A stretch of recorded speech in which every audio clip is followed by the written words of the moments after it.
No ano de 700, por volta de 700, surge a fé muçulmana. A entrada foi muito rápida. Pouco a pouco foram tomando as vilas, foram tomando as cidades. Um grupo de nobres da França se reuniu e formou uma ordem. Essa ordem foi a Ordem dos Templários. Lá da distante Astúrias, os cristãos foram crescendo, foram baixando e foram se expandindo até conquistar todo o seu território. Até que não tem mais território a conquistar. Só lhes resta o mar. Os brasileiros até o século XIX não se chamavam colônios. Aliados contra intrusos, índios, brancos e negros, carregaram em si o desabrochar da brasilidade. Quer dizer, a grande coisa do Brasil, evidentemente, foi a miscigenação. Porque um português fiel à tradição católica, ele não está se preocupando se ele chegou sem querer ou por querer. Ele acredita que está ali por um motivo e esse motivo é missionário. No dia da Assembleia, um jovem eloquente chegava em Versalhes para lutar pelas ideias iluministas que ele aprendeu com Rousseau e Voltaire nos salões de Paris. A promessa de igualdade agora estava representada por uma voz poderosa, que até hoje gera calafrios na história da humanidade. Napoleão reagiu decretando o fechamento dos portos de toda a Europa. Suas ordens foram imediatamente obedecidas por todos os países, com uma exceção, Portugal. Portugal foi invadida por 50 mil soldados franceses e espanhóis que caçavam a corte, enquanto ela zarpava rumo ao Novo Mundo e os deixavam a ver navios.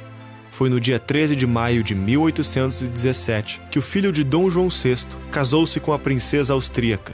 Em Portugal, alimentava-se a esperança de que terminava a guerra com Napoleão, levando Dom João VI a finalmente tomar a decisão de voltar sozinho para Portugal, deixando seu filho como regente do Brasil. Tanto José Bonifácio quanto Leopoldina desejavam a permanência de Pedro no Brasil. Ele cria a ideia de estabelecer um império no Brasil, ou seja, como se fosse uma quebra. Arrancando a braçadeira azul e branca que simbolizava Portugal, Pedro atirou-a no chão dizendo: "Tirem suas braçadeiras, soldados. A nossa divisa de hoje em diante será independência ou morte." Ela foi a primeira pessoa, antes até do próprio Dom Pedro, a perceber que o Brasil ele teria que ser um país livre.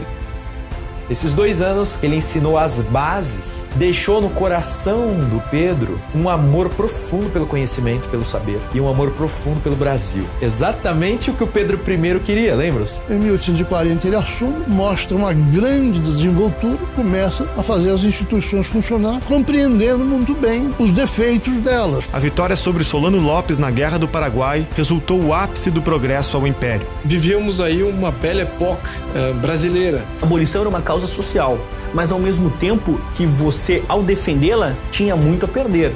E foi a princesa Isabel, quando disseram a ela: "Você pode estar assinando a abolição e o fim da monarquia."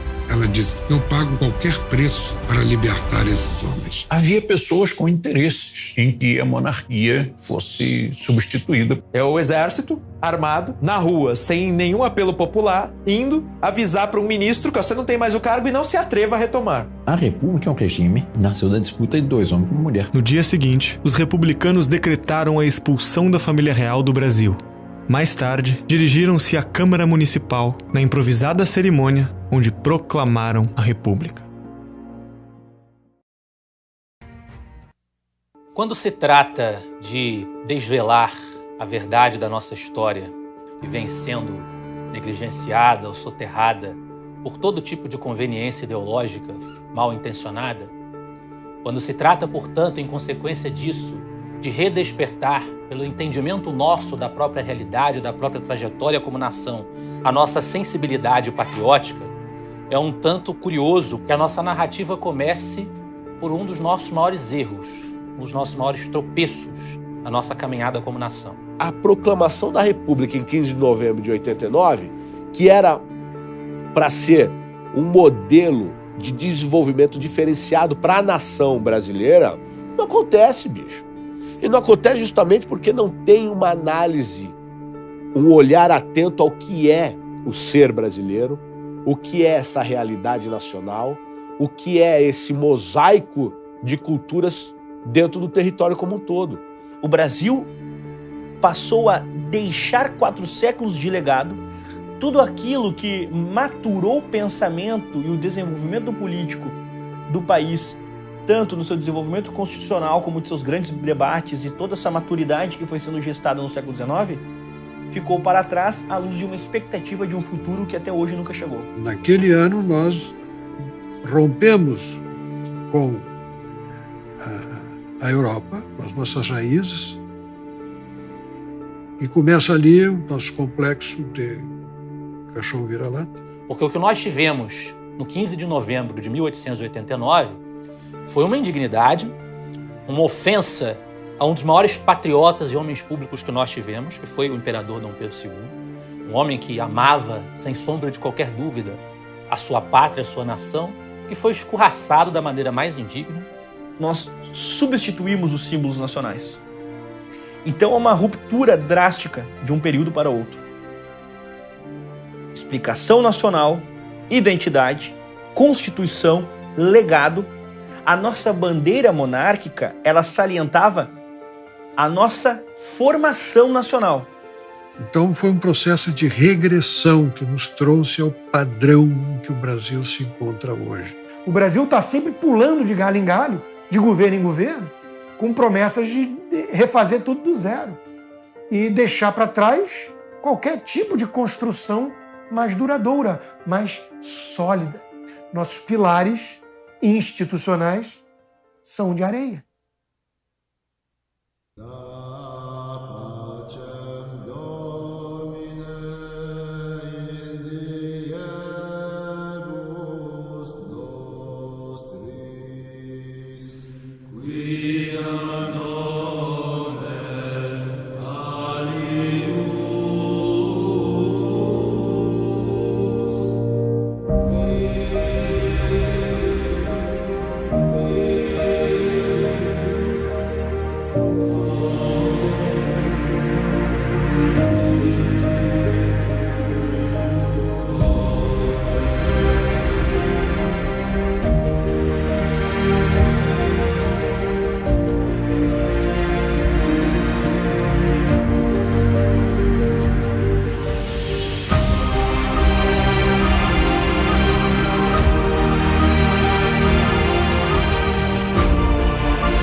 República virou sinônimo de democracia.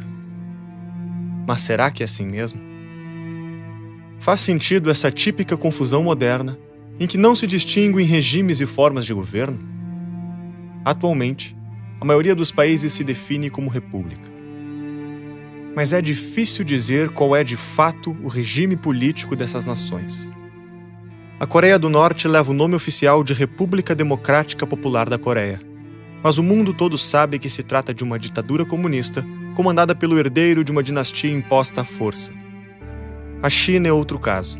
Embora se autodenomine uma república popular, é governada por um partido único, uma poderosa oligarquia que se perpetua no poder. Já o Reino Unido tem um estável e secular sistema representativo. Fundado sobre uma monarquia parlamentarista, na qual o poder emana do povo e em seu nome é exercido, revelando que a democracia não é exclusivamente republicana.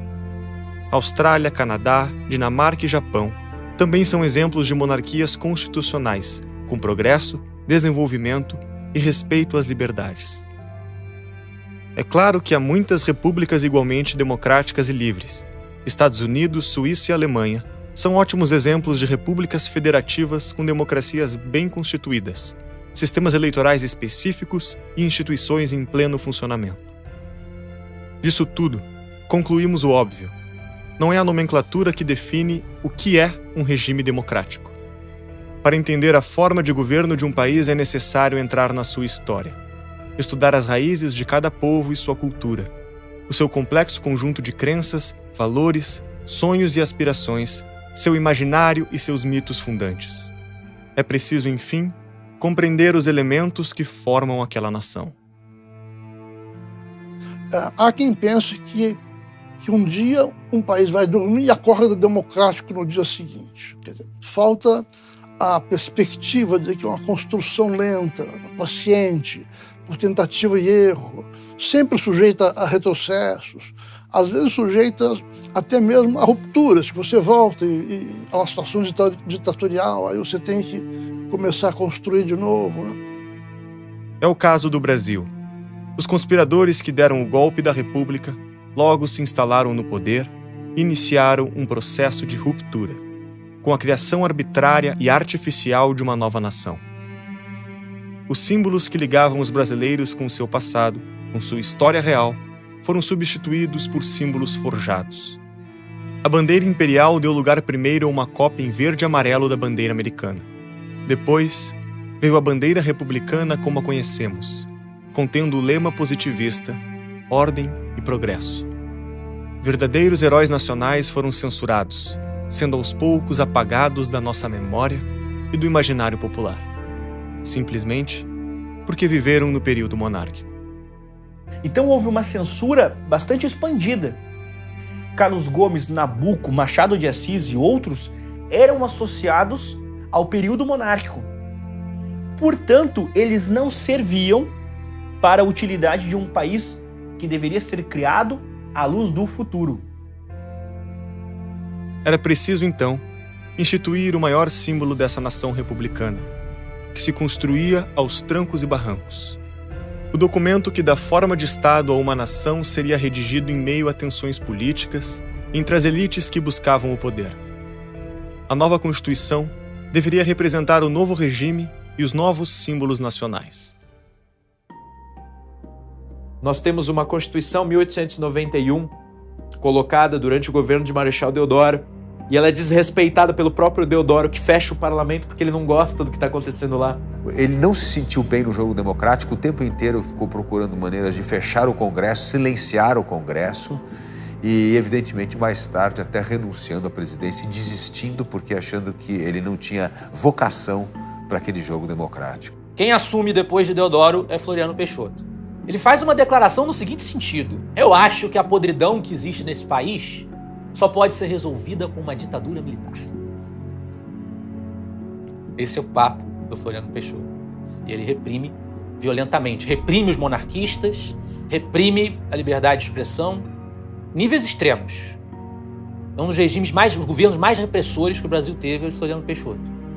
Mas, pelo menos, ele passa o mandato para o sucessor civil. Com a posse de Prudente de Moraes, a cooperação entre o Estado e as oligarquias se fez presente no Brasil com força máxima.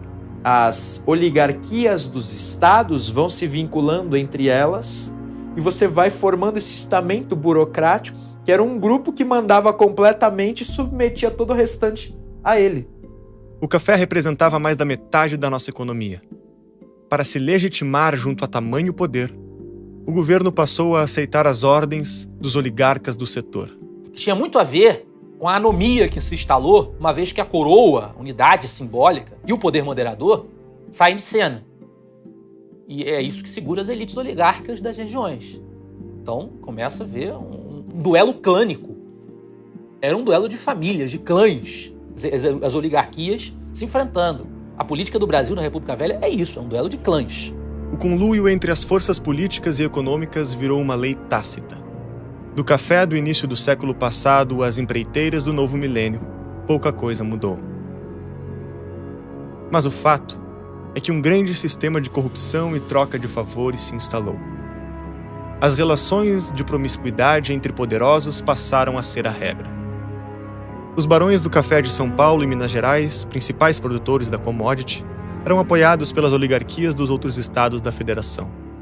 Juntos, todos defendiam seus interesses perante o governo federal. Este, por sua vez, tratou de se acertar com as esferas estaduais, chegando ao acordo de que não interferiria nas políticas locais, desde que recebesse o devido apoio dos governadores.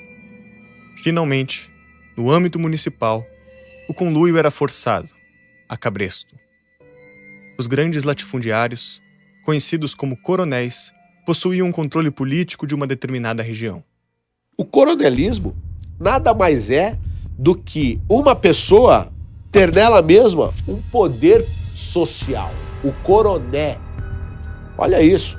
O voto era secreto e era declarado em voz alta, o que permitia a pressão dos coronéis sobre os eleitores para que votassem em seus afiliados políticos. O cara tem um poder que ele amplia em toda a sua área de atuação, o seu círculo de latência, a sua mão tá. E a sua mão tá e vai dizer para quem que o cara, o fulano de tal, vai votar, para manter essa estrutura. Os coronéis, como título formal, já havia durante o Império, mas o poder, a relevância, né? Aquela coisa ruim que a gente aprende depois nos livros de história, só aconteceu depois do fim do Império Brasileiro. Antes, eles eram muito controlados e enquadrados pelo imperador. Além da coerção padrão, outros expedientes eram utilizados: compra de votos, votos fantasmas e até mesmo violência física. Tudo isso azeitado com o dinheiro que vem basicamente do nosso único grande produto, que é o café. Essa república nossa, que mais tarde vai se chamar República Café com Leite, ela é azeitada com dinheiro que vem do campo, que mantém a estrutura política, que vai manter a mesma ideia do dinheiro que vem do campo. Cadê o industrialismo aí? A industrialização está onde? Não está. Então, quando se fala no federalismo da República Velha, autonomia dos estados, federalismo decantado em prosa e verso, isso é um pouco de ilusão, aliás, muito de ilusão. E, na verdade, essa autonomia dessas elites, que permanecem as mesmas, né, que estão garantidas ali na sua posição pelo presidente, ela se deve à chancela do poder central. Uma coisa depende da outra o tempo inteiro. Ou você está no poder e está vivo, rico, feliz, ou você está fora do poder, está pobre e morto. Ou seja, é um ciclo vicioso que não se corrompe. Você não tem um outro ciclo virtuoso para compensar isso aqui. Você não tem industrialização no Brasil. Por exemplo, convênio de Taubaté, feito no início do século XX. O que foi isso? Os grandes produtores produziram muito, o preço do café ia cair. O que o governo faz? Compra o excedente da produção para manter o preço do café. Para que isso? Para manter o dinheiro desses produtores, injetando neles também. Então, o que eles criam logo no começo, ali na Primeira República, né? República Velha, como eles chamam, foi o funding loan. O funding loan nada mais foi do que um comprometimento de dívida externa com bancos ingleses para financiar a agricultura e pecuária no Brasil.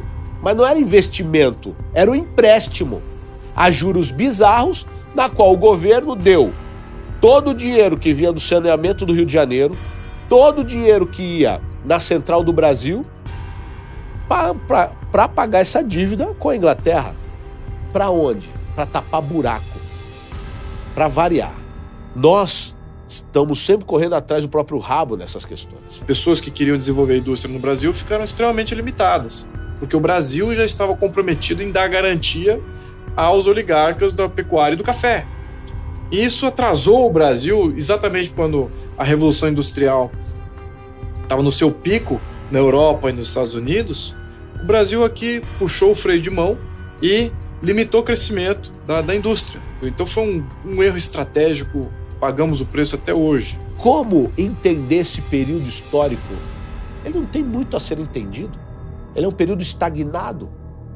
Todos esses arranjos serviam para manter o governo sempre nas mãos de um grupo, alternando apenas o ocupante do gabinete presidencial. Ora do Partido Republicano Mineiro, ora do Partido Republicano Paulista. Entre coronéis, barões e governantes, o público e o privado eram misturados e a população era subjugada.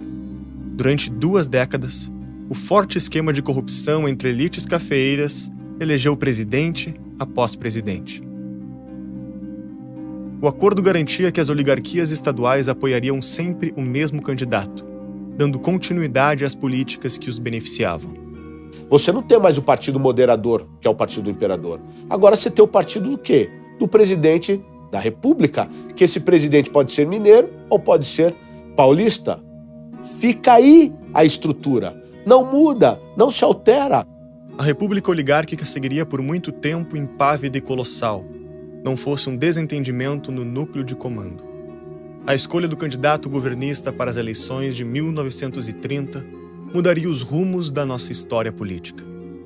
O acordo dizia que o próximo presidente seria indicado pela elite mineira, pela oligarquia mineira. Tinha até um nome, era o governador de Minas Gerais da época.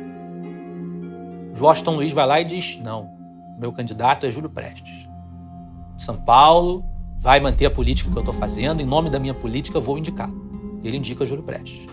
Ao quebrar o acordo dos republicanos de Minas e São Paulo, indicando o também paulista Júlio Prestes, o então presidente Washington Luiz desagradou a oligarquia mineira e seus apoiadores, que viriam a se unir com os paraibanos e gaúchos para concorrer contra os paulistas nas eleições. Formava-se a Aliança Liberal. Na verdade, era uma conjunção de forças tenentistas, centralizadoras, oligarquias descontentes com a outra oligarquia, quer dizer, liberal, muito pouco. Esse novo grupo político lançaria um candidato que entraria para a nossa infame história e mudaria o rumo das relações políticas no Brasil. Getúlio Vargas, ele era uma personalidade extremamente conflituosa internamente. Ele conseguia ser autoritário sem parecer autoritário. Ele fez a carreira inteira dele exatamente fazendo esse jogo. Sou um autoritário amado. Ele sempre foi um homem muito prático, capaz de se adaptar às circunstâncias. Até certo ponto, vamos dizer que era um gênio político. Então ele tinha esse estilo autoritário, fofinho. O Brasil até hoje, a visão do brasileiro até hoje, do Getúlio Vargas, é de um autoritário fofinho. Ele foi extremamente inspirado pelas ideias positivistas em voga no Brasil naquele momento. Esse pensamento, essa maneira de ver, né, que o governo é o governo dos que sabem, é uma ideia que o Vargas, evidentemente, adota. Ele está crescendo com uma força muito grande. Ele tem um carisma enorme, uma capacidade de diálogo estupenda, uma retórica que quase nenhum líder no Brasil conseguiu imitar. E nesse período no mundo está surgindo o fascismo. Quer dizer, desse grande movimento populista, não monárquico e antimonárquico, buscando grandes líderes, está surgindo o fascismo ainda no mundo.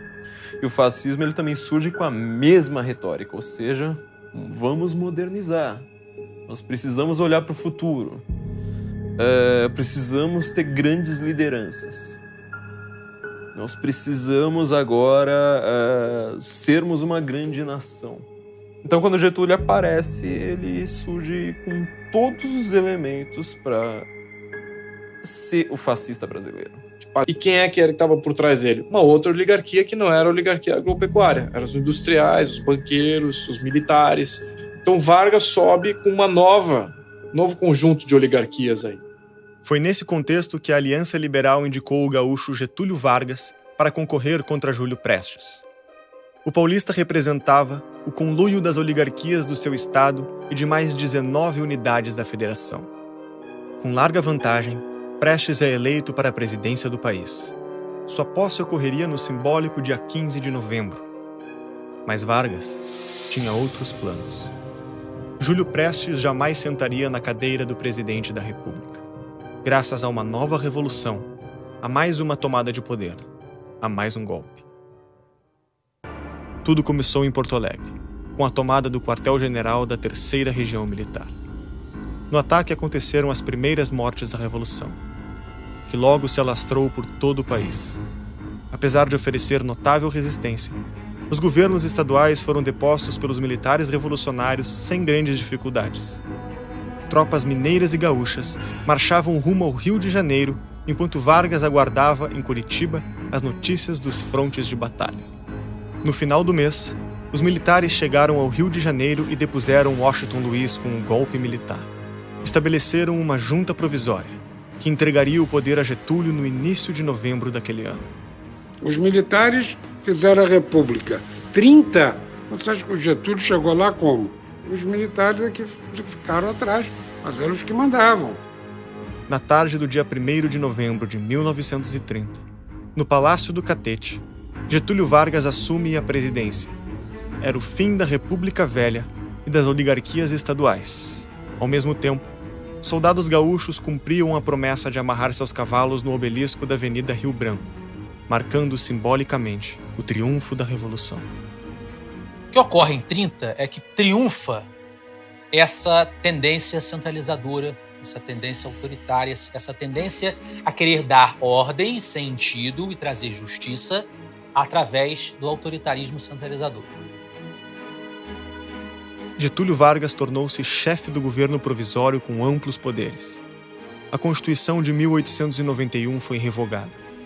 O Congresso foi dissolvido e o ditador passou a governar por decretos.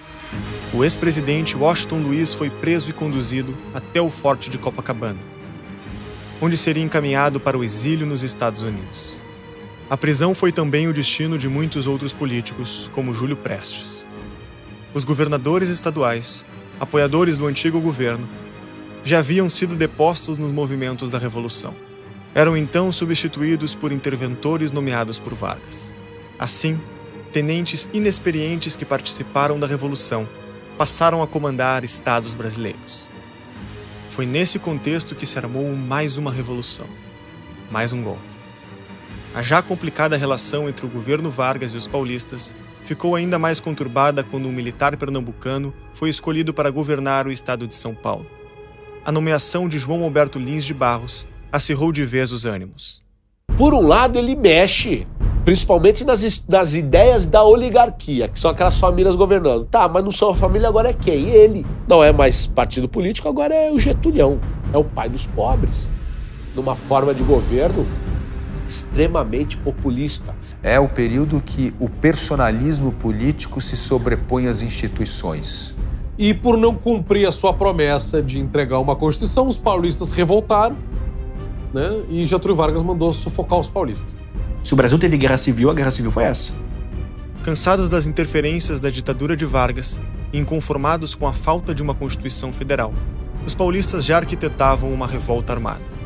Em 23 de maio de 1932, durante um protesto contra o governo Vargas, 4 jovens paulistas foram mortos por tropas getulistas. A tragédia foi o estopim para que, em 9 de julho daquele ano, fosse formada a Junta Revolucionária MMDC. O nome do grupo era formado com as iniciais dos jovens assassinados. Num país tomado pelas instabilidades políticas, os novos confrontos já não assustavam tanto. Após 3 meses de guerra civil, com mais de 200 mil homens envolvidos, as tropas getulistas venceram as paulistas. A rendição se deu no dia 2 de outubro.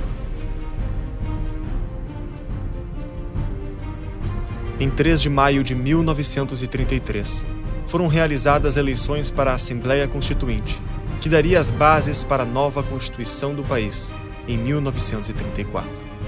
A nova Constituição foi aprovada e, com ela, em eleição indireta, Getúlio Vargas foi finalmente eleito presidente da República.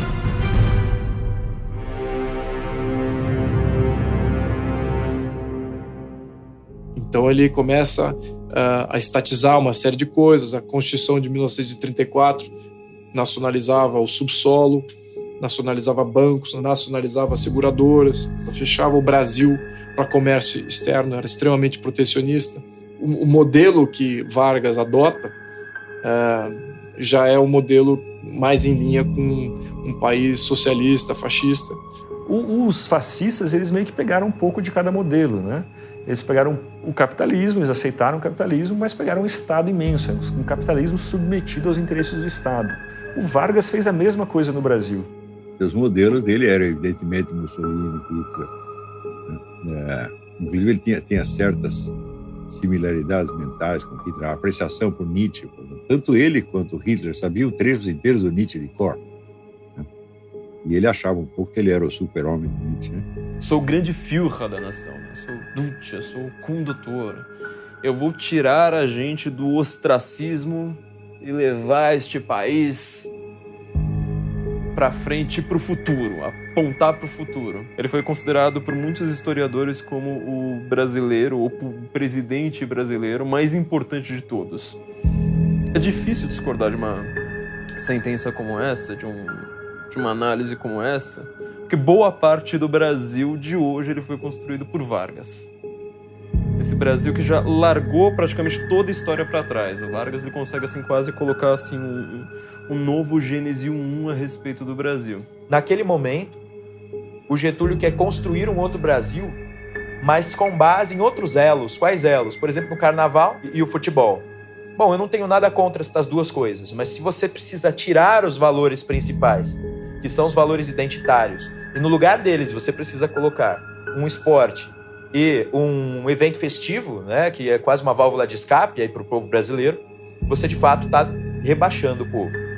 Tem tudo a ver com a história do fascismo e do comunismo, que é o Estado cooptar a identidade nacional e produzir essa identidade nacional a partir do Estado, que vai, então, formando a identidade das pessoas a partir da propaganda centralizada que ele faz. Vai criando uma identidade nacional. Tem uma frase que, tirada de contexto e mal interpretada, é muito injusta, na minha opinião, que o patriotismo é o último refúgio do canalha. E ali eu acho que ele quer dizer o nacionalismo. Ali ele quer dizer colocar os supostos interesses da nação, interpretados de forma errônea como os interesses que eu, governante, defendo e quero, acima de tudo, inclusive da ordem, da lei, dos princípios e valores e do indivíduo. Eu acredito que o nacionalismo no Brasil, ele acabou servindo à estatização, à limitação do capitalismo no país e à noção de capitalismo centralizado pela mão do Estado. E aí você tem a ideia do canto orfeônico, todo mundo vai cantar junto, e as músicas, e todo mundo vai desfilar nas ruas, a marcha da juventude, né? Que tem um componente nacionalista muito fascista de conteúdo, né? De você vai mobilizar todo mundo em torno da nação, em torno do chefe. Também toda uma ideia de você usar os novos meios de comunicação de massas. Você vai usar o rádio, né? A ideia do rádio como grande elemento de mobilização. Seguindo as práticas populistas implementadas por Joseph Goebbels na Alemanha nazista, Vargas passa a utilizar o rádio como principal instrumento de difusão da propaganda governista. Vargas soube utilizar o rádio, soube estatizar o rádio. Com o nome original de Programa Nacional, a Voz do Brasil foi criada em 22 de julho de 1935, revolucionando a comunicação entre governo e população. Assim, a figura do presidente passava a se aproximar das pessoas. Esse tipo de expediente centralizador não era novidade. Pouco tempo antes de instrumentalizar o rádio, Vargas já havia estruturado a educação formal brasileira, que passava a seguir diretrizes padronizadas pelo poder central. A ideia que ele tinha é que você ia ter uma universidade modelo, né? Você ia ter uma universidade, que é a Universidade do Brasil, todos os cursos iam ser detalhados, definidos o conteúdo em detalhe, por escrito, e que ia ser ensinado, e o resto do Brasil ia repetir. Eu vou eliminar, né, digamos assim, a vivência histórica e cultural regional, né, e criar uma cultura a partir do sistema de ensino, né, uma identidade cultural desde cima. A ideia de você construir o símbolo da nacionalidade, os hinos, os heróis nacionais, você inventa, na verdade, né, todo um panteão de heróis nacionais que não existia. Gerida pelo Estado, pelos seus ministérios, pelos seus intelectuais, né, por os artistas que vão virar símbolos e que vão apertar a mão do presidente. Para cumprir com suas ambições de remodelar o imaginário nacional, Vargas precisava se utilizar da elite letrada do país, para que contribuíssem com seus objetivos. Era um homem de uma grande capacidade e que sabia dialogar com os intelectuais verdadeiramente importantes da época. Tendo uma demanda nacional viva, que era a questão do analfabetismo e outras coisas desse tipo, ele vai dizer assim, precisamos de escolas. O Estado precisa se envolver muito mais nisso. Intelectuais vão ficar sensibilizados quanto a essa questão e vão entrar de cabeça no pensamento pedagógico nacional. De forma muito perspicaz, Getúlio cooptou intelectuais para que reforçassem na população brasileira as crenças necessárias ao sucesso de suas medidas de governo. Se de um lado nós temos esse Getúlio, nós temos aquele Getúlio que vai também prender o Graciliano Ramos, vai prender o Gilberto Freire, entende? Então, ele quer sim o intelectual do seu lado, mas do seu jeito. De governo devia ser social. No momento em que o mundo está enfrentando uma onda centralizadora e autoritária. Temos o despertar do nazifascismo, dos autoritarismos europeus, nós temos o stalinismo imperando. Nós temos, então, muita gente acreditando firmemente que o liberalismo morreu. Não dá mais para confiar nas instituições liberais. Era o período também de esfacelamento das monarquias europeias. Ou seja, se você já não tem mais uma força, uma autoridade via sangue, via dinastia, via uma família que consiga representar, que ela seja preparada desde o princípio, desde o berço, para não mais viver por si, mas para representar uma nação, agora você teria um líder populista. Com a sociedade de massa, chegou a hora também do sindicato, da massa. Sindicalistas, comunistas, socialistas, marxistas, populistas, etc. Os líderes passaram a ser tratados como deuses. O culto à personalidade foi uma das marcas dessas ideologias. O camarada Lenin e o pai dos povos, Stalin, eram figuras onipresentes na vida das vítimas desse mórbido sistema. O mesmo vale para Il Duce Mussolini na Itália e o Führer alemão Hitler. O que é o fascismo? Um regime calcado em 3 pilares: o Estado onipresente, os sindicatos poderosos e os grandes empresários amigos do rei. Esse é o tripé do fascismo. Esse modelo é de direita? Não, se você entender por direita, Edmund Burke, os liberais clássicos, os conservadores, eles não querem saber disso. E o que isso tudo tem a ver com o Brasil? De que modo essas ideologias se manifestaram por aqui? O fato é que o imaginário popular brasileiro estava fragilizado. Sem referências históricas, sem uma construção natural e real de um senso de nacionalidade desde o golpe da República, a invasão de ideologias estrangeiras estava facilitada. Não tardaria para os comunistas perceberem a fragilidade do senso de nacionalidade e passarem a agitar o cenário político nacional com sua ideologia internacionalista, cujas ações eram definidas em Moscou. As primeiras manifestações socialistas, anarquistas do Brasil já vinham desde o começo da República, né, com a vinda dos primeiros imigrantes italianos para o Brasil e alemães. Então essas ideias acabaram chegando aqui, criando alguns movimentos, principalmente movimentos sindicais, nos grandes centros, né. Em 1922 é fundado o Partido Comunista, com a participação de vários tenentes, de vários militares que foram ou expulsos do exército em 22, né, ou saíram ou continuaram ainda militares. Nesse contexto, a radicalização político-ideológica se intensificava. Logo, 2 aparentes opostos se estabeleceriam. De um lado, o Partido Comunista, do outro, a Ação Integralista Brasileira. O primeiro, antinacionalista, contava com o apoio financeiro, organizacional e estratégico da União Soviética.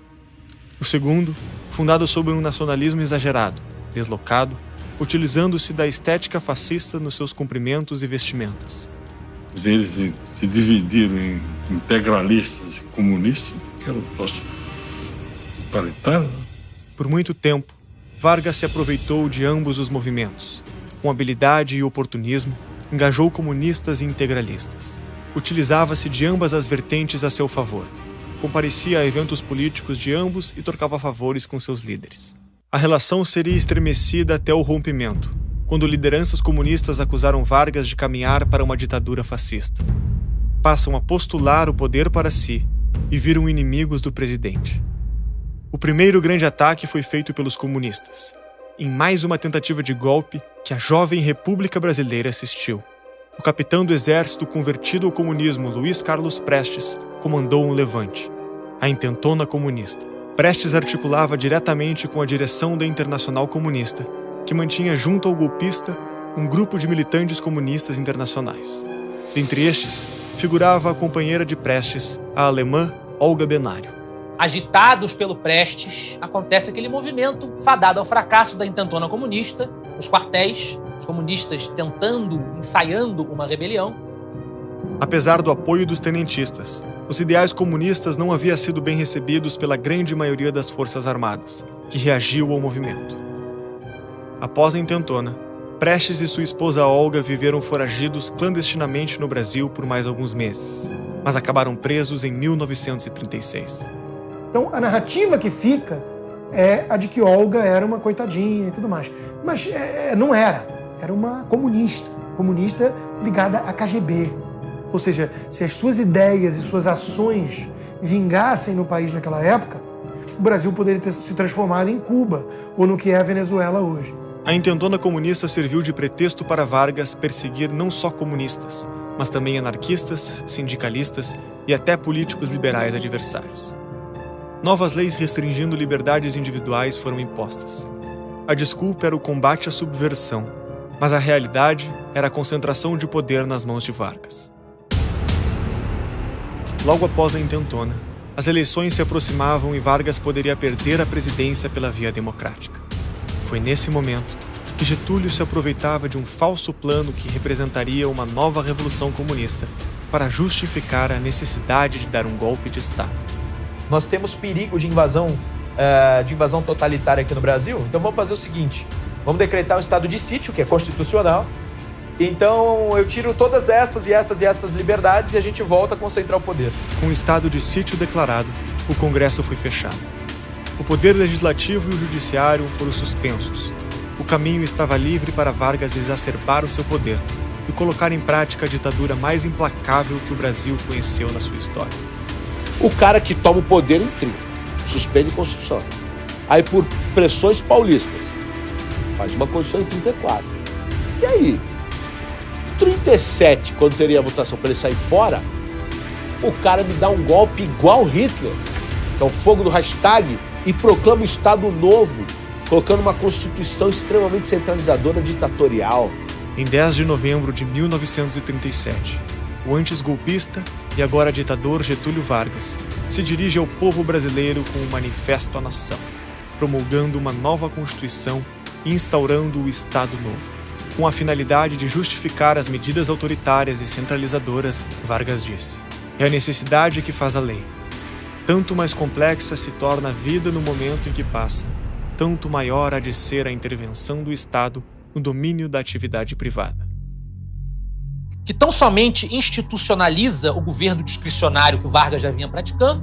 Ele que, por índole, por temperamento, por personalidade, era incompatível com a democracia, jamais se compatibilizaria com ela. Estabelece, então, a ditadura mais completa que o Brasil teve na sua história, que é o Estado Novo. Esse período é um período de eclipse, de obscurecimento de toda a nossa tradição liberal, o período mais fechado que nós temos, mais sombrio nesse aspecto.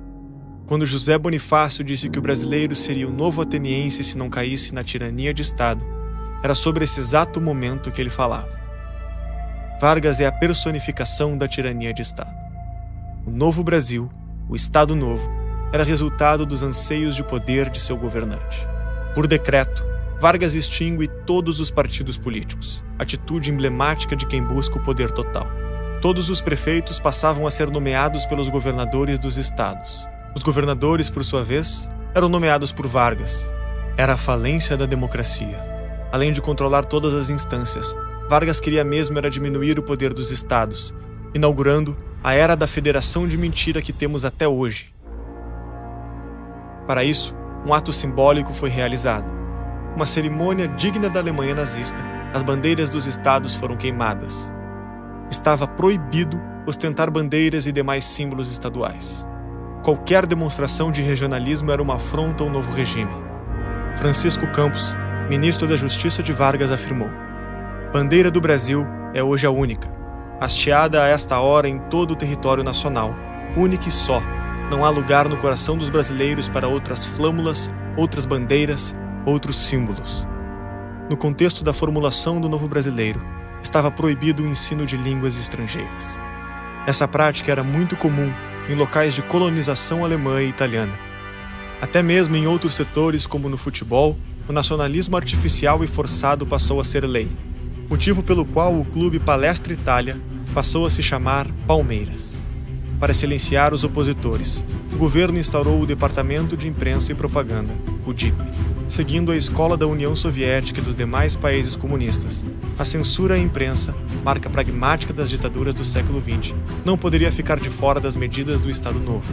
O DIP censurava jornalistas e produzia peças de propaganda enaltecendo o governo, tentando transformar Getúlio Vargas em um mito. Getúlio foi o primeiro brasileiro a fazer propaganda pessoal em larga escala, aderindo ao expediente do culto à personalidade, típico do nazismo, fascismo e no comunismo. O rádio e o jornal propagavam Vargas como o pai dos pobres, o homem que lideraria a nação para o seu progresso e desenvolvimento.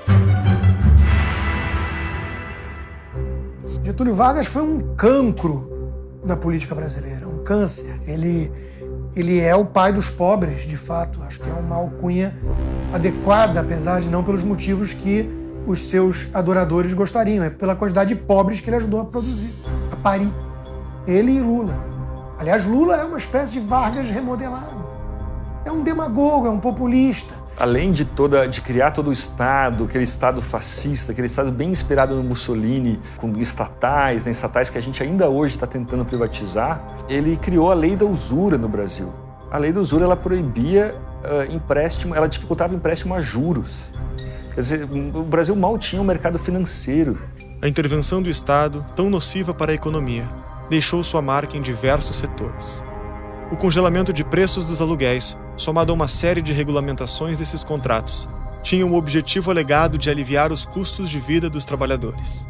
Mas o resultado foi a escassez de moradias e inquilinos despejados e desabrigados.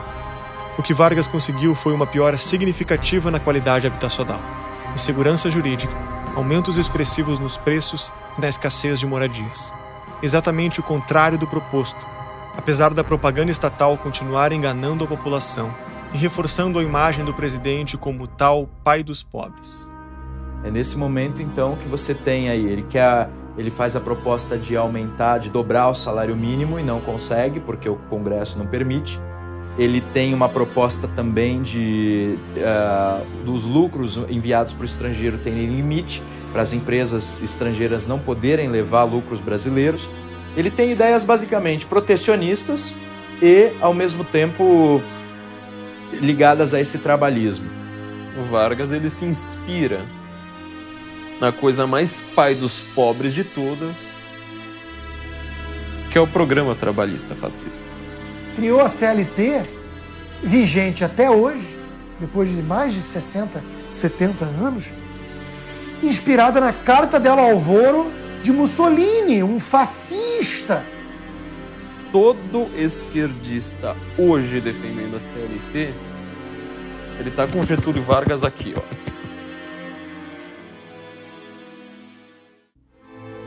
No longo prazo, as leis trabalhistas prejudicam os trabalhadores, aumentando o chamado custo Brasil. Por que investir no Brasil é tão desvantajoso? Impostos e encargos trabalhistas oneram em excesso as empresas, gerando a inflação que corrói o valor dos salários, diminuindo seu poder de compra, resultando no empobrecimento geral do povo.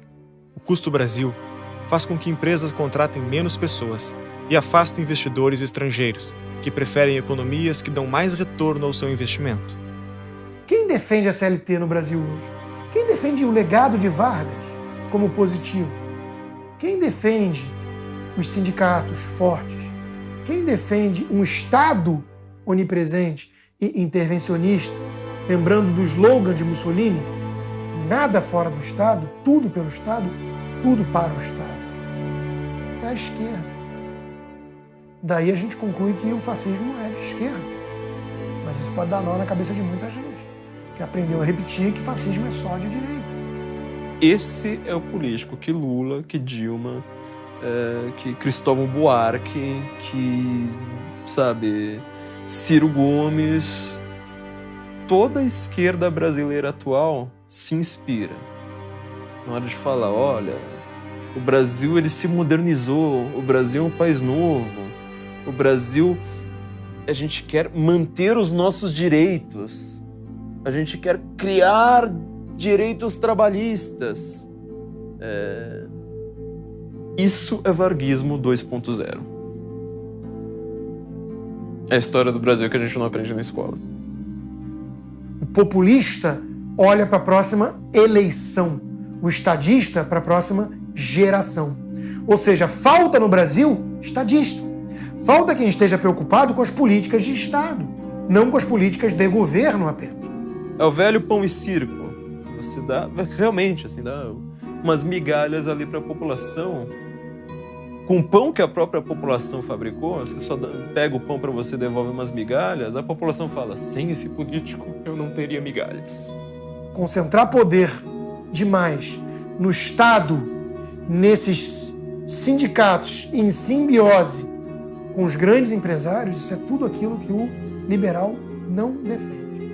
O capitalismo não é isso. O capitalismo não pode ser um capitalismo de compadrio, de laços. Isso é outro modelo, que chamam, inclusive, de capitalismo por tática perversa contra o capitalismo. Então há uma conexão em termos de mentalidade estatista, intervencionista e autoritária que liga o Marquês de Pombal a Vargas e vai estar presente em Vargas, no regime militar e depois no projeto lulopetista que começa com Lula e termina na Dilma. Essa ditadura, que eu considero muito séria, em números objetivos, ela matou mais do que o período militar no Brasil. O período militar, tantas vezes citado e lembrado como o grande atentado de nossa história democrática, na verdade, perto do período Vargas, e inclusive no contexto da dificuldade de acessar fontes do próprio período Vargas, foi uma brincadeira de criança. Como todo ditador, Vargas tinha o desarmamento da população como um de seus planos centrais.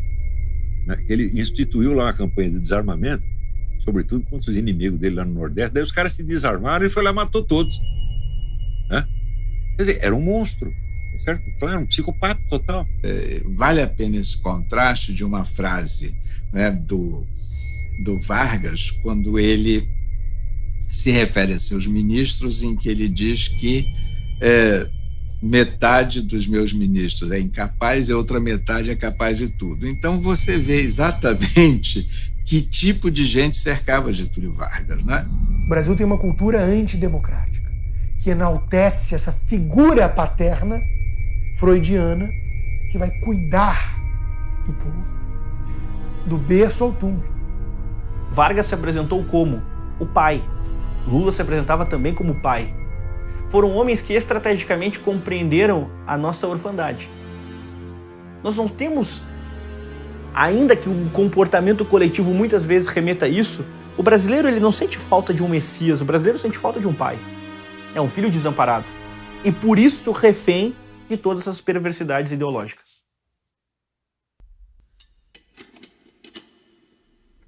Como resultado direto dos desdobramentos da Primeira Guerra Mundial, novamente as superpotências se viram em um conflito global. De um lado, liderados por Inglaterra e Estados Unidos, as forças ocidentais haviam se unido na luta pela proteção de seus valores liberais e democráticos, representando o que o mundo conheceu como os aliados. Do outro, o eixo era representado pela Alemanha nazista e pela Itália fascista, que defendiam regimes autoritários e centralizadores. Getúlio era altamente simpático ao eixo, nazismo e fascismo. Vargas, que era essa personalidade que estava sempre defendendo extremos, ele começa a guerra torcendo pro eixo. E ele tá querendo entrar na Segunda Guerra apoiando o eixo. O Brasil de Getúlio Vargas ainda não havia entrado na guerra. No entanto, a simpatia ideológica do presidente brasileiro pelos países do eixo estava estampada em seus atos de governo. O que direitos trabalhistas tem a ver com a Inglaterra industrial liberal? O que direitos trabalhistas vão ter a ver com qualquer potência livre no mundo? No entanto, nós fomos à guerra ao lado dos aliados. Por quê? Muita gente vai falar do acordo econômico, da CSN, da siderúrgica, para construir a siderúrgica, para ter a base aqui. Então Vargas topou. Muita gente vai falar disso. Mas eu acho que a gente não pode esquecer também que houve ali muito de uma sensibilidade ocidental e liberal, nesse sentido da defesa das liberdades enraizadas na cultura ocidental, do nosso povo, porque o nosso povo se manifestou em defesa do Brasil estar na guerra ao lado dos aliados. Nosso povo se manifestou pela América, pelo Ocidente, contra o fascismo. O que poderia e deve ser destacado de mérito nesse período, do ponto de vista do homem brasileiro, do povo brasileiro, é a nossa participação na Segunda Guerra Mundial. Se nós devemos, e efetivamente devemos, relembrar, rememorar e prestigiar os nossos grandes estadistas, existem também aqueles heróis que são pessoas, em teoria, absolutamente comuns, aparentemente banais, provincianas, não se destacam nesses setores da intelectualidade e da vida pública, mas que dão suas vidas pelo bom ideal, se sacrificam pelo bom ideal, que são tão ou mais heróis do que esses outros. Portanto, têm que ser lembrados. Os nossos pracinhas da Segunda Guerra estão na lista. Aí vai vir o papo da vira-latice. Porque eram muito poucos, porque eram batalhas periféricas, porque correu um monte, porque estávamos preparados, porque foi uma piada. E aí fazem troça de homens que foram lutar na Europa, no Velho Mundo, e se sacrificam por aquilo, fazem troça, em vez de se orgulhar do sacrifício desses homens, desses grandes brasileiros. Os nossos pracinhas são lembrados até hoje pela maneira como eles lidaram com a população local, terem tratado os italianos, Montese, Monte Castelo, as cidades onde as batalhas brasileiras se deram. Nós tivemos muitas baixas, mas nós vencemos as batalhas. Em que eles são lembrados pelo trato afável com as pessoas, pela maneira como eles lidavam com as populações, que não era fria, que não era distanciada, compartilhando comida, inclusive refeição, com aquele povo que eles libertavam do jugo nazista. Então esse é um grande feito do Brasil. Tem que estar presente se nós quisermos trazer à tona a nossa sensibilidade patriótica. São nossos heróis de guerra, nossos veteranos, que em todos os países são homenageados, aqueles que lutaram na guerra, e que no Brasil muitas vezes são ignorados, são desprestigiados.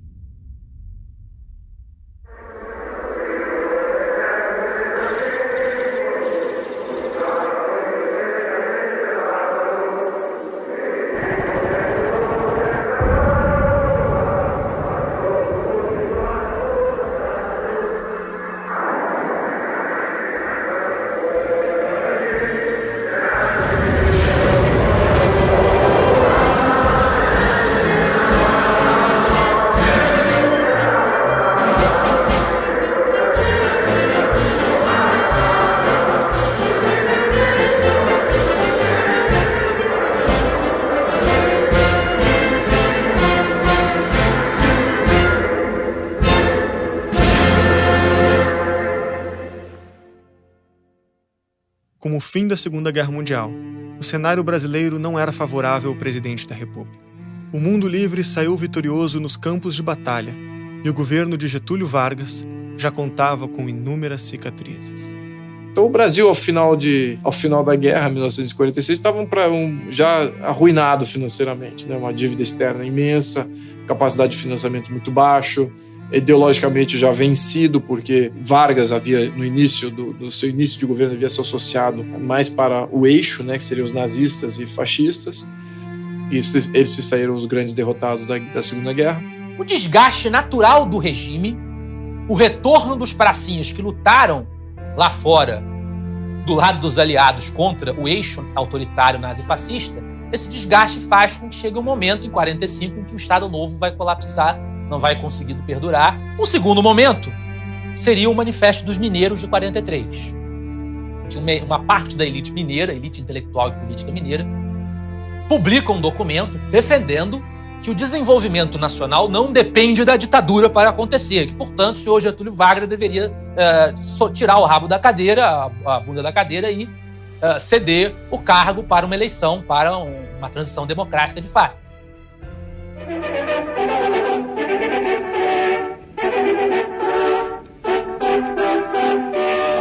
Aqui fala o repórter Esso, testemunho ocular da história. E atenção, atenção, ouvintes. Renunciou o presidente Getúlio Vargas. A decisão presidencial foi anunciada depois que forças da Vila Militar, sob comando do general Renato Paquet, avançaram pela rua Paissandu rumo ao Palácio Guanabara. Assumiu o governo o ministro José Linhares, presidente do Supremo Tribunal Federal. Nunca tive medo dos comunistas. Sou contra o comunismo. Nós partimos para o que parecia ser uma cruzada pela liberdade de imprensa e acabou sendo uma cruzada pela libertação nacional. Quem enriquece com dinheiro público não tem vocação para herói. Carlos Lacerda nasceu em Vassouras, no sul do estado do Rio de Janeiro, em 30 de abril de 1914. Era o caçula de 3 irmãos. Veio de uma família muito destacada no mundo acadêmico, nas questões financeiras e no âmbito político. É um menino prodígio, né? Ele começa a escrever em jornal com 15, 16 anos de idade, já visto como uma inteligência diferenciada. A sua tradição familiar foi formada pelas cores ideológicas do socialismo. Seu pai, Maurício Lacerda, era militante do Partido Comunista. Ele botou o nome de Carlos Frederico no filho por ser uma homenagem ao Karl Marx e ao Friedrich Engels, né? Ele começa a participar da política mais ativamente quando há a Revolução de 30 e ele, com alguns amigos comunistas, ele já planeja movimentos operários nas ruas para fazer quebra-quebra, saques, invadir lojas. Só que a polícia descobre antes que esse movimento comece e ele chegou a ficar preso um tempo, depois sai. Seu período de militância comunista durou até os 25 anos de idade, quando entrou em conflito com o líder do partido, Luiz Carlos Prestes. A desavença levou à expulsão de Lacerda do PCB. E aí aquele momento dele se desgarrar do rebanho, conseguir sair daquela atmosfera de seita, aquela atmosfera totalitária do comunismo. Ele passa esse momento lamentando, se adaptando à nova realidade, ponto, acabou. Então agora vamos seguir a vida.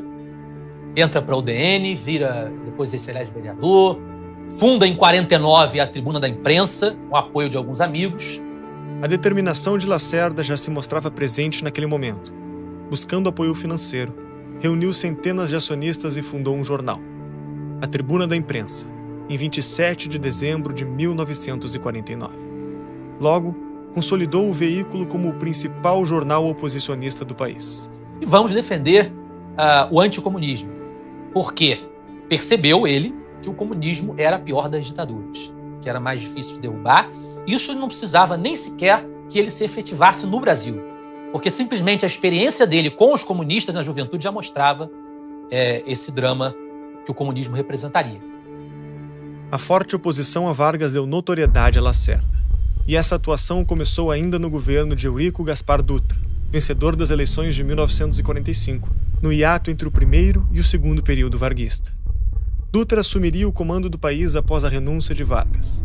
Getúlio, em troca de apoio à candidatura de Dutra, não teve seus direitos políticos cassados, não sofreu qualquer processo judicial, nem mesmo o exílio. Um ditador que rasgou a Constituição, brincou com a Constituição como quis, impôs o que impôs, reprimiu o que reprimiu, censurou o que censurou e consolidou um aparato político, institucional e cultural autoritário como ele consolidou, o que acontece com ele? Vai para a fazendinha dele em São Borges. Lacerda diz, não, vocês não podiam ter feito isso. Entre 1930 e 1945, foram 15 anos de turbulências até a renúncia. Durante o governo Dutra, Getúlio se isolou em sua fazenda em São Borja e parecia a carta fora do baralho da disputa presidencial de 1950. O que acontece? O Samuel Weiner, que era um jornalista conhecido, importante, ele vai ao Getúlio, lá na estância dele, conversar e faz uma grande entrevista com Getúlio. E essa entrevista é lida pelos atores políticos do país como a volta do Getúlio ao cenário político brasileiro. Em 49, ali, quando começa a campanha, o nome do Vargas volta e começa a ser falado, né? E começa a preocupar muito uma parte grande das forças políticas do país, dizendo, a gente ficou com o sujeito 15 anos governando o país. Ele saiu tem 4 anos. O Brasil começa, faz uma nova Constituição Democrática em 46, começa a buscar um caminho de redemocratização e na primeira eleição, em 50, depois da nova Constituição e da redemocratização, ele vai voltar eleito. Os temores de Carlos Lacerda e da oposição se confirmaram no dia 19 de abril de 1950, quando a candidatura de Getúlio Vargas foi confirmada. Iniciou-se, então, uma forte pressão da imprensa contra o ex-ditador. Carlos Lacerda publicou na Tribuna da Imprensa: o senhor Getúlio Vargas não deve ser candidato à presidência. Candidato não deve ser eleito. Eleito não deve tomar posse. Empossado, devemos recorrer à revolução para impedi-lo de governar. Getúlio Vargas, com 68 anos, percorreu todas as regiões do Brasil em sua campanha eleitoral, visitando um total de 77 cidades. Fazendo valer a sua fama de populista, Getúlio se reapresentou ao povo brasileiro como o pai dos pobres. Em sua oratória, voltou a sustentar a sua velha política patrimonialista, mas agora com tintas progressistas. E o Getúlio, que tinha sido um ditador de orientação quase fascista, aliado aos comunistas, aos sindicatos, virou uma espécie de herói progressista. Durante essa jornada, Getúlio proferiu uma das sentenças mais inesquecíveis da sua vida. Se for eleito em 3 de outubro, no ato da posse, o povo subirá comigo as escadas do catete e comigo ficará no governo. Vargas vai adjetivar a ideia de político. E a sociedade vai entender que Vargas não era político. Porque há discursos de Vargas, ele dizendo de forma enérgica, os políticos, com distanciamento. E ele era um político, evidentemente. Mas a sociedade não encontrava nele um político, encontrava um pai. Vargas personificou a ideia de poder moderador, vai criar um distanciamento entre a ideia de político e o seu próprio exercício de governo. Tanto é que ele volta nos braços do povo. Ele vence as eleições. Em 3 de outubro de 1950, Getúlio Vargas sai vitorioso da eleição presidencial, com 49% dos votos. A partir da volta de Vargas ao poder, agora legitimado pelo voto popular, Carlos Lacerda intensificava seus ataques ao presidente. Na sua tribuna da imprensa, Lacerda estampava manchetes e escrevia artigos criticando a figura do presidente. No dia da posse, a capa do jornal trazia a manchete catastrófica, rumo ao desconhecido. O que o Lacerda enxergava era uma ficção jurídica, uma ficção de um país democratizado, de um país institucionalizado, e, na verdade, botou o ditador autoritário que estava lá por 15 anos no poder, botou ele de volta em braços do povo, com uma estrutura totalmente viciada. Isso não pode acontecer. Essa era o inconformismo do Lacerda naquele momento, era por isso, diante dessa realidade. Isso quer dizer, não adiantou nada, não mudou nada, volta ele lá, amparado pela estrutura toda que ele tinha de apoio, com uma diferença. Agora, você tinha uma elite na imprensa, grupos na imprensa que já fariam oposição a ele, porque não estava mais sob o estado de sítio, estado de domínio absoluto, censura absoluta do Estado Novo. Agora tem imprensa, tem a tribuna da imprensa do Lacerda. Vão dar ao Lacerda a possibilidade dele falar na televisão. Então a coisa é diferente agora. Vargas vai ter que lidar com pressão. Quando ganha a eleição e assume nessa eleição de 1950, ele resolve criar um grande grupo de comunicação governista para dar um contraponto governista a o que ele considerava essa imprensa oposicionista. O que ele faz? Ele pega o Samuel Weiner, que era jornalista, e ele dá um jeito, né, basicamente dos bancos públicos, Banco do Brasil e tal, de dar um caminhão de dinheiro para o Samuel Weiner, para ele virar de uma hora para outra de repórter para um dos maiores empresários da comunicação do país. E aí ele vai lançar o seu jornal, Última Hora, né, que é um jornal que já nasce com o melhor e mais moderno projeto gráfico do país, com uma quantidade de dinheiro tão grande que ele consegue comprar um dos principais parques gráficos e contratar alguns dos mais importantes jornalistas e colunistas do jornalismo brasileiro. E aí começa, então, uma guerra onde o Lacerda representa essa força oposicionista, não só o governo, mas a máquina de comunicação do governo Vargas. Ele começa a bater muito, todo dia, nessa manobra do governo Vargas de basicamente usar dinheiro público e bancos públicos para poder criar essa imprensa governista, né? E uma das coisas que o Lacerda pede é uma CPI. Ele queria uma comissão parlamentar de inquérito para investigar como é que foi a natureza desses empréstimos. E as provas começaram a surgir, né? Quer dizer, as garantias bancárias do Samuel Weiner, do grupo dele, para levantar esse dinheiro eram muito precárias. O volume de dinheiro entregue a ele, comparado com o padrão de empreendimentos dos concorrentes, era um dinheiro muito maior. Nós queremos que o Banco do Brasil não fique aberto para as aventuras político-financeiras nem da família, nem da quadrilha de Vargas. O Lacerda, ele descobre uma informação que ia mudar essa história toda. O Brasil tinha uma lei que proíbe grupos estrangeiros de controlar grupos de comunicação. Carlos Lacerda, ele descobre que o Samuel Weiner, na verdade, não era brasileiro. Os pais deles, judeus, tinham emigrado para o Brasil e os pais mudaram os documentos, a certidão de nascimento dele, para ele ter benefícios de brasileiro nato, mas foram documentos adulterados. Quando Lacerda descobre, no dia seguinte, a manchete da Tribuna da Imprensa era Samuel Weiner não é brasileiro. Se fez ele quando as portas do Banco do Brasil se abriram para dali sair o dinheiro em que um estrangeiro e um aventureiro se locupletaram. É indispensável que ele deixe de panos quentes e ele, que não teve escrúpulos para rasgar uma Constituição, rasgue a última hora.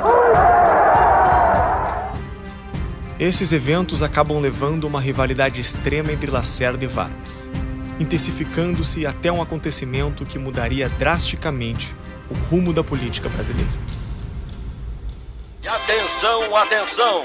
Informa o Globo no Ar em edição extraordinária. Rio de Janeiro urgente. Ocorreu há poucos minutos na rua Toneleiros, em Copacabana, um atentado a tiros contra o jornalista Carlos Lacerda.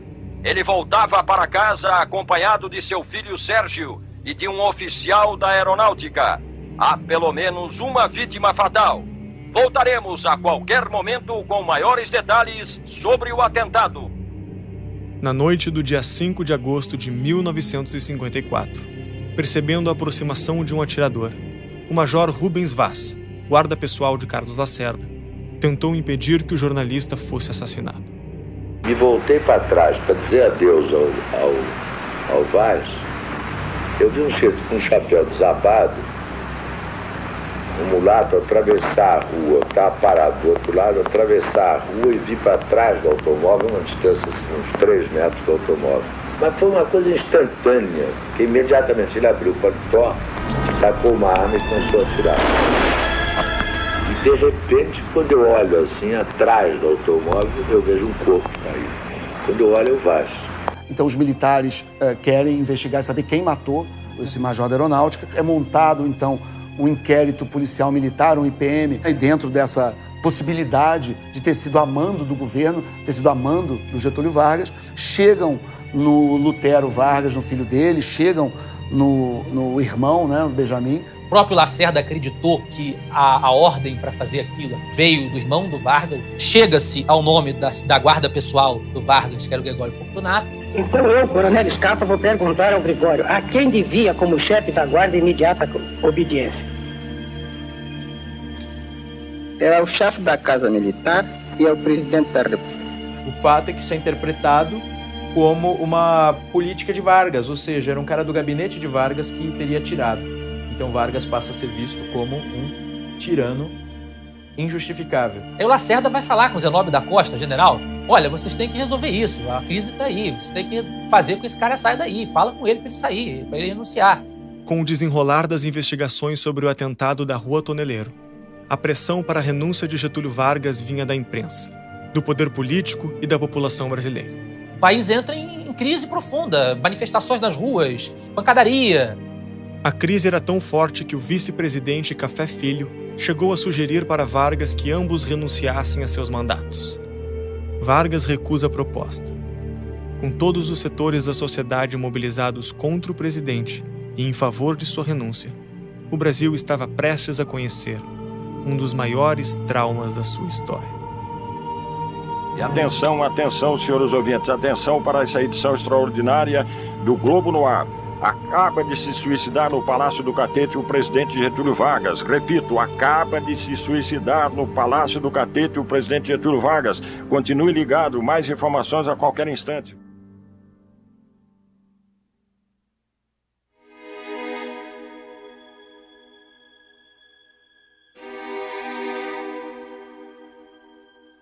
Foi um ato extremo, evidentemente, mas o Getúlio Vargas era uma pessoa que, desde muito jovem, ele já considerava o ato do suicídio como um ato político. Eu acho que isso aí também é parte da psicopatia, né? Você se vingar dos outros, né? Com a sua autodestruição. Ele, de fato, ele se matando, ele criou a subsistência do seu esquema político. Vocês sabem que ele então escreve uma carta ao testamento com frases muito fortes e impactantes e que então ele daria a vida para entrar na história. De fato, ele conseguiu. Ele consegue sair dessa muito popular. Em algum sentido, ele se mantém ainda no imaginário como um grande líder. Durkheim, na sua explicação sobre o suicídio, vai descrever exatamente a diferença de um suicida. E Vargas congrega um suicida estratégico, ao dar-se um tiro no peito e não na cara. Vargas entendeu bem que ele precisava manter o seu rosto limpo. Ele precisava morrer, ser lembrado e não desfigurado. E a face é um elemento singular na ideia dos positivistas, onde eu enquadro Vargas em ampla medida. Então há um aspecto de um governo, de um regime, que volta de forma democrática ao poder, que censurou, que perseguiu, mas foi popular. Aí nós temos uma mudança política, diferentemente de Dom Pedro II, que congregava sensibilidades a uma necessidade do Brasil de ter políticos com força, incisivos, coléricos. E Vargas vai ter inaugurado essa tradição de eu preciso de um político que seja pai, que tenha força, que exerça autoridade.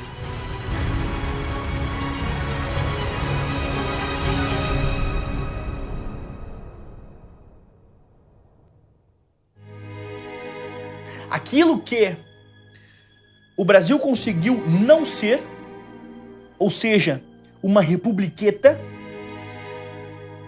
com Vargas o Brasil passa a ser uma republiqueta caudilhista, vazia de sentidos e com uma possibilidade de ressignificação que é, infelizmente, o nosso câncer até os nossos dias.